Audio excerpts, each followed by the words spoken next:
Decision support is becoming an ever-growing part of fire management, as technology is allowing information and intelligence to be gathered, analyzed, and interpreted in ways that could not have been imagined just a few years ago.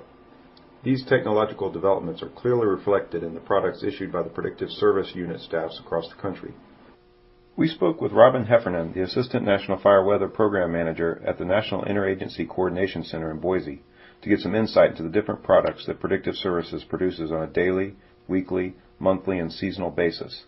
She gave us an introduction to many of the products that can be found at the Predictive Services website, found at www.predictiveservices.nifc.gov.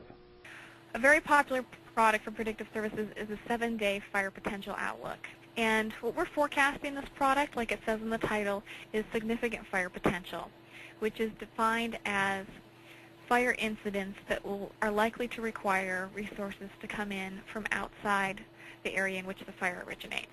So it's really looking at the top 5% of fire. And on the table, green is for moist fuel conditions, which would result in little to no risk for large fires. Yellow are dry fuel conditions, which is a low risk of large fires in the absence of a high-risk event. And then brown would be very dry conditions, with the low to moderate risk of large fires.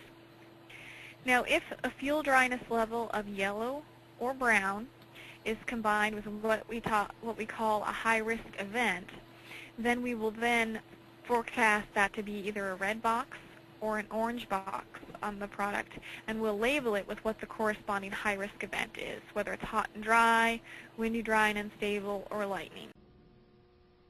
So how does Predictive Services set risks for different areas and different days? Analysts combine historical weather data pulled from remote weather stations across the different regions and historical fire records to get a baseline for fire activity. They then bring in current weather predictions to finalize the projection. Chuck Maxwell, a meteorologist with the Southwest GAC, explains how it is done at the GAC level. This is an example from southeast Arizona. So we did an historical analysis. We're looking at fuel moisture here in the 100-hour fuels and energy release component in the G model.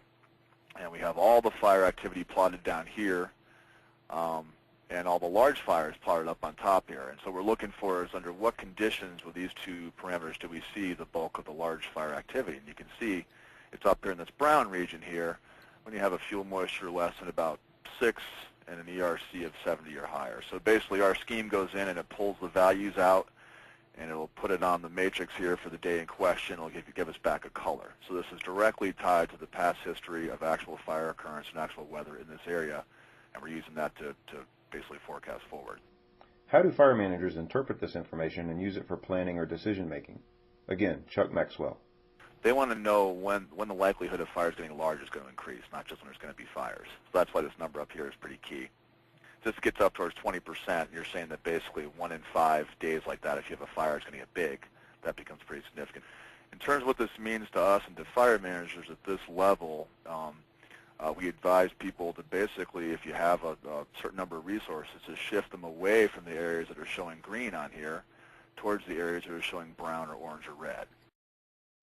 Other important products that Predictive Services creates include the National Monthly and Seasonal Significant Fire Potential Outlooks. These projections are based on current fuel situations, current fire danger indices, current drought and soil moisture indicators, combined with climate prediction models and historical fire analysis to predict where the fire problems are likely to be over the next 30 to 120 days. Again, Robin Heffernan.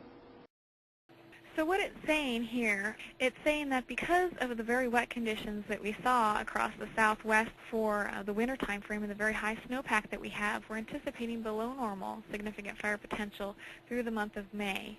For the same reason, the wet conditions in Southern California across the deserts there, they've grown a lot of grasses. So there's quite a good continuity of fine fuels in the Southern California deserts. And for that reason, we're forecasting some above normal significant fire potential. We've had some dryness here in the western Great Lakes recently, and that dryness is forecast to persist into summer, so we're forecasting some above normal areas there. And same thing down here in northern Florida. Although much of the southeast has gotten a lot of rain over the winter, this area seems to be rather dry. They've kind of missed out between the storm systems that have gone across the main state of Florida, as well as other ones that have come across the main portion of the Gulf Coast states. As we get into the seasonal time frame, we're anticipating to see above normal significant fire potential develop up here in the northwestern corner of the country, where we've seen very dry conditions over the winter, and that's really where we're going to have most of our focus as we go into the summer time frame is up there in the northwest quarter of the country, where you see some red areas here in the northern Rockies bleeding over into some of the neighboring areas, northeast California, and then an area down in southern Arizona where we've got some pretty good continuity of grasses growing down there. So let's take a look at that potential problem area in the northwest. How was that area identified, and what was the data that went into drawing the perimeter? We posed these questions to Dan O'Brien, the acting center manager for the Northwest Coordination Center.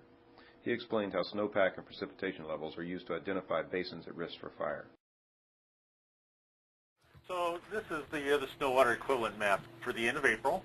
Right here you can see it's 52% below average, 51% below average, and so they're very droughty conditions, not much snowpack, not much moisture equivalent in that snowpack, and all of that combines saying, fields are going to become available earlier.